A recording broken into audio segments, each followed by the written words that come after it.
শান্তি আলোচনার মাধ্যমে যুদ্ধ বন্ধের লক্ষ্যে জুনের মাঝামাঝি ইউক্রেনকে একটি প্রস্তাব দেন রাশিয়ার প্রেসিডেন্ট ভ্লাদিমির পুতিন। প্রস্তাবের অন্যতম দফা ছিল ইউক্রেনকে ক্রিমিয়া ও চলমান যুদ্ধে রুশ বাহিনীর নিয়ন্ত্রণে থাকা 4টি অঞ্চল রাশিয়ার বলে স্বীকৃতি দিতে হবে। কিয়েভ ওই শান্তি প্রস্তাব মেনে নিলে 2 মাসে ইউক্রেন যে 1,15,000-এরও বেশি সেনা হারিয়েছে তারা প্রাণে বাঁচত বলে জানিয়েছেন রাশিয়ার security council secretary Sergei Shoigu.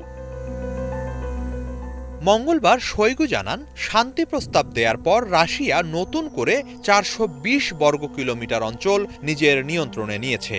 শান্তি প্রস্তাব মানলে মাসে প্রায় 60,000 করে সেনা হারাতে হতো না ইউক্রেনকে। কিন্তু ইউক্রেন এখনও ওই প্রস্তাব নিয়ে কিছু জানায়নি। এ অবস্থায় রুশ বাহিনীর সামনের দিকে এগিয়ে যাওয়া ছাড়া কোনো পথ নেই বলে জানান তিনি। শোইগু আরও জানান, 14 জুন থেকে এখন পর্যন্ত 3,000-এর বেশি সাঁজোয়া যান ও 3,000-এর বেশি সামরিক যান হারিয়েছে ইউক্রেন। এদিকে মঙ্গলবার এক বিবৃতিতে বিশেষ অভিযানে দোনেস্কের তিমোফিয়েভকা অঞ্চল নিজেদের নিয়ন্ত্রণে নেয়ার দাবি জানিয়েছে রুশ মন্ত্রণালয়।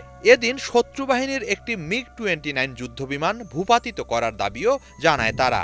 একই সাথে বেশ কিছু রকেট ও ড্রোন ভূপাতিত করা হয়। এদিন কার্স্ক প্রদেশে ইউক্রেনের একটি হামলা প্রতিহত করা হয় বলে জানিয়েছে রুশ প্রতিরক্ষা মন্ত্রণালয়।